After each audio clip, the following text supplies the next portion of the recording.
Hey everyone, and welcome to this explainer. Today, we are jumping right into a really wild story.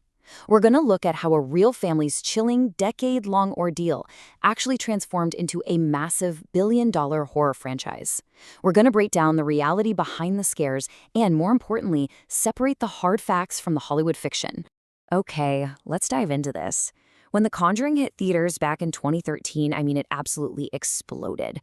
It grossed over $320 million at the global box office. Starring actors like Lily Taylor and Ron Livingston as these parents desperately trying to protect their kids, the film basically launched a cultural phenomenon. And a huge part of why it captivated audiences everywhere was its bold claim that it was based on true events. But here is the massive reality check. Andrea Perron, the real-life eldest daughter who actually lived through this haunting, spoke to Global News in 2021 and gave us this absolute bombshell of a quote. She said, even though The Conjuring is an excellent film for what it is, it's about 95% fiction and about 5% hard truth. So that begs the question, right? If the movie is mostly fiction, what exactly is that 5% of hard truth? Section 1. Meet the real parents. Now, what's really interesting about this is the stark contrast between Hollywood pacing and real-life endurance. In the film, the terrifying events escalate over a very short, highly condensed period of time. It feels like this quick, intense burst of terror. But the reality? Roger and Carolyn Perron, along with their 5 daughters, Andrea, Nancy, Christine, Cindy, and April, moved into that Rhode Island farmhouse in 1971.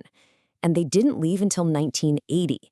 That is nearly 10 agonizing years under attack, surviving winter after winter in a house they genuinely believed was deeply haunted. So, what actually happened during that grueling decade? Well, the family, mostly Carolyn and the girls, experienced a pretty wide variety of unexplainable sensory phenomena. They witnessed full-body apparitions just hanging out in their home. They heard strange, weird noises echoing through the halls, and they were frequently hit with the absolute worst smell of rotting odors.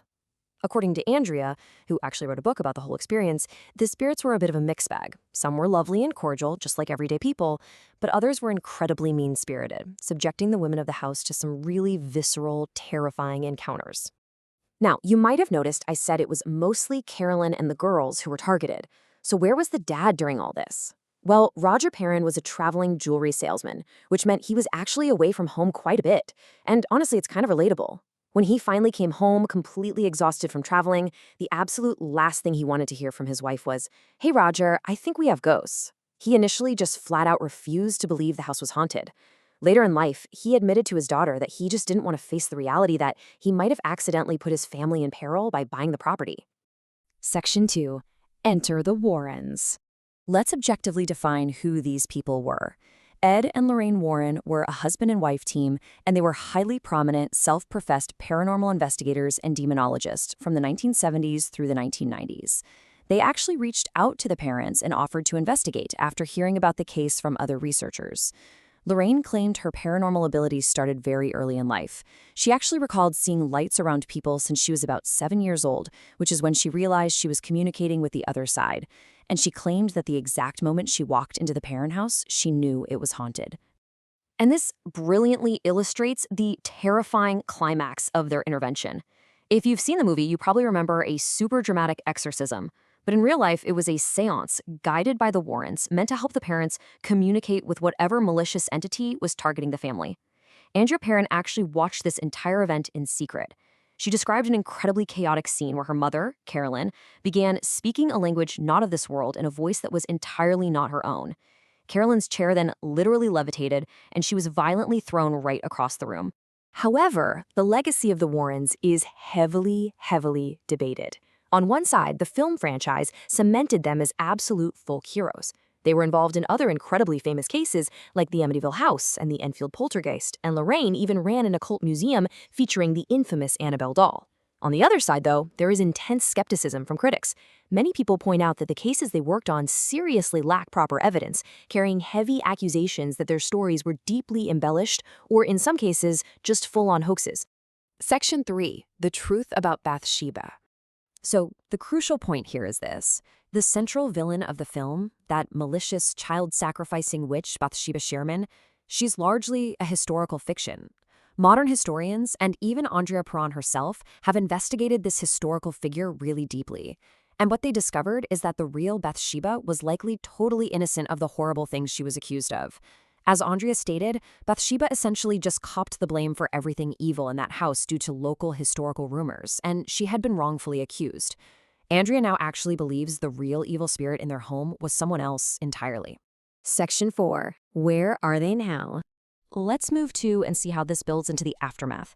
After enduring the haunting starting back in 1971, the family finally escaped and moved down to Georgia in 1980. While the surviving parents mostly lived their lives outside the spotlight, though sadly the youngest sister April did pass away in 2017, the house itself went in a completely different direction. It became an overnight tourist hotspot. In 2021, Andrea, Nancy, and Roger actually live-streamed an interactive return to the house for Halloween. Then in 2022, fueled by the immense fame of the movies, the real Rhode Island farmhouse was sold to a new owner for a whopping $1.5 million. Today, there's a team of caretakers running the property, offering day tours and even overnight stays for brave ghost hunters. Which brings us to our final takeaway, and honestly, a question that kind of lingers long after the credits roll. Why do we mythologize real-life family trauma into billion-dollar entertainment? Think about it. The Perron family endured a decade-long ordeal of genuine terror, immense stress, and major family strain. Yet Hollywood distilled all of that down to rapid-fire jump scares, a fictionalized witch, and a neat, tidy cinematic resolution. It really invites us to take a step back, look at the facts we've just uncovered, and truly question the true stories we so eagerly consume for a fun night at the movies.